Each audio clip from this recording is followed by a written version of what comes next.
அனைவருக்கும் என் அன்பு வணக்கம். ஒவ்வொரு மாநிலத்திலும் திடீரென்று ஏதேனும் எதிர்பாராத நிகழ்வுகள் நடைபெறும். அப்போது ஒன்றிய அரசு மிகுந்த கவனத்தோடும் அந்த சிக்கல்கள் பெரிதாகி விடாமல் இருப்பதற்கு மாநில அரசுக்கு உதவுகிற வகையிலும் இருக்க வேண்டும்.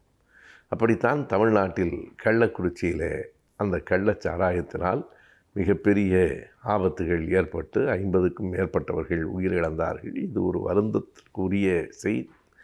அந்த நேரத்தில் ஒன்றிய அரசு எப்படி நடந்து கொண்டிருக்க வேண்டும்? ஒன்றிய அரசின் நிதி அமைச்சர் நிர்மலா சீதாராமன் அவர்கள் வெளிப்படையாகவே ஒரு நாட்டினுடைய நிதியமைச்சர் என்கிற நிலையிலே இல்லாமல் ஒரு கட்சிக்காரர் என்பது போல இதற்கு தமிழக அரசு தான் பொறுப்பேற்க வேண்டும், இதற்கு சிபிஐ விசாரணை தான் வேண்டும், இதற்கு ஆளுங்கட்சிக்கே தொடர்பு இருக்குமோ என்று தோன்றுகிறது என்றெல்லாம் ஏதோ ஊடகங்களில் கிசுகிசு எழுதுகிறவர்களைப் போல ஒரு ஒன்றிய நிதியமைச்சர் பேசியிருக்கிறார்.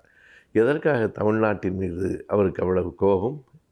அண்மையில் தில்லியில் நடைபெற்ற ஒரு மாநாட்டில் தமிழ்நாடு அரசினுடைய நிதி அமைச்சர் தங்கம் தென்னரசு அவர்கள் வெளிப்படையாக ஒரு குற்றச்சாட்டை வைத்தார். தமிழ்நாட்டில் பேரிடர் எழுந்தபோது இருபெரும் வெள்ளங்கள் சென்னையிலும் தூத்துக்குடி அருகிலும் நடந்தபோது அதற்கான நிவாரணமாக 37,000 கோடி ரூபாய் கேட்கப்பட்டது. தமிழ்நாடு அரசு 37,000 கோடி ரூபாயை கேட்டது. ஆனால் ஒன்றிய அரசு இதுவரையிலே வெறும் 276 கோடி தான் கொடுத்திருக்கிறது. இரண்டுக்கும் தொடர்பே இல்லை.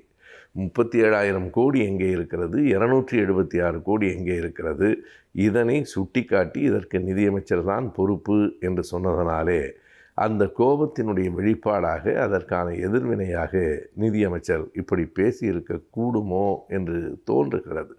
ஒரு ஒன்றிய அரசில் மிகப்பெரிய பொறுப்பில் இருக்கிற ஒருவர் தேர்தலில் நிற்காமல் மக்களையே சந்திக்காமல் அவ்வளவு பெரிய பொறுப்பை பெற்றுவிட்ட அவர் மிகுந்த பொறுப்போடு நடந்து கொண்டிருக்க வேண்டும். பொதுவாக தமிழ்நாட்டில் வெற்றி பெற்றவர்களுக்கு ஒன்றிய அமைச்சரவையில் இடம் கொடுப்பதுண்டு. இல்லையானாலும் சில நேரங்களில் இங்கே இருக்கிறவர்கள் அந்த தேர்தலில் போட்டியிட்டவர்களுக்கு வாய்ப்பளிப்பதுண்டு. தேர்தலையே சந்தித்திருக்காத ஒருவருக்கு இந்தியாவினுடைய பாதுகாப்புத்துறை அமைச்சர், 2வது முறையாக நிதித்துறை அமைச்சர் போன்ற பொறுப்புகளெல்லாம் வழங்கப்படுகின்றன. ஆனால் அவர் சற்றும் பொறுப்பில்லாமல் இப்படி பேசியிருக்கிறார் என்பதை இன்றைக்கு நாம் பார்க்கிறோம். கவனமாக மேலும் மேலும் பெரிய இடங்களுக்கு போகிற போது எவ்வளவு கவனமாக இருக்க வேண்டும்? பதவி வரும்போது பணிவு வர வேண்டும் என்பதுதான் திருக்குறள் சொல்லும். எல்லோருக்கும் நன்றாம் பணிதல் அவருள்ளும் செல்வர்க்கே செல்வம் தகுவித்து. பணிவாக இருப்பது என்பது எல்லோருக்குமே நல்லது. அதிலும் யாருக்கு கூடுதல் செல்வம் இருக்கிறதோ, யாருக்கு கூடுதல் அதிகாரம் இருக்கிறதோ அவர்கள் மேலும் மேலும் பணிவாக நடந்து கொண்டால் அந்த இடத்துக்கும் கூட ஒரு மதிப்பு வந்து சேரும் என்று திருக்குறள் சொல்லும். ஆனால் நம்முடைய ஒன்றிய நிதியமைச்சருக்கு மட்டுமல்ல, தமிழ்நாட்டின் ஆளுநராக இருக்கிறவர்களும் கூட பெரிய பொறுப்பில் இருக்கிறவர்கள் அந்த பொறுப்புக்கு ஏற்ற வகையில் பேச வேண்டும். என்ன செயல்பாடு இருக்கிறது என்பதை விட முதலில் என்ன சொற்கள் வெளிவருகின்றன என்பதில் கவனமாக இருக்க வேண்டும். ஏதோ ஒரு பத்திரிகை, ஒரு மஞ்சள் பத்திரிகை இதற்கும் இவருக்கும் தொடர்பு இருக்கலாம் என்று தெரிகிறது என சொல்லலாம்.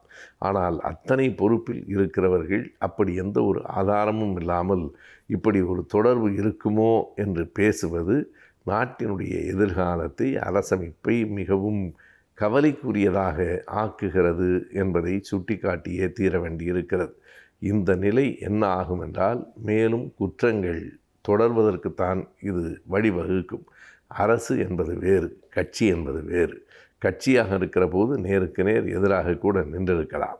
அரசு என்று வந்ததற்கு பிறகு அந்த அரசின் மூலமாக நாட்டில் அமைதியை, மக்களின் எதிர்காலத்திற்கான நம்பிக்கையை உருவாக்குவது தான் இங்கே இருக்கிற அரசாக இருந்தாலும் அங்கே இருக்கிற அரசாக இருந்தாலும் அந்த அரசுக்கு பொறுப்பாக இருக்க வேண்டும். இதுதான் வாய்ப்பென்று கருதி இந்த அரசை தாக்குவதற்கு அதனை பயன்படுத்தி கொள்வது அத்தனை பொறுப்புடைய செயலாகவும் இருக்காது, நாட்டின் எதிர்காலத்திற்கு நல்லதாகவும் இருக்காது.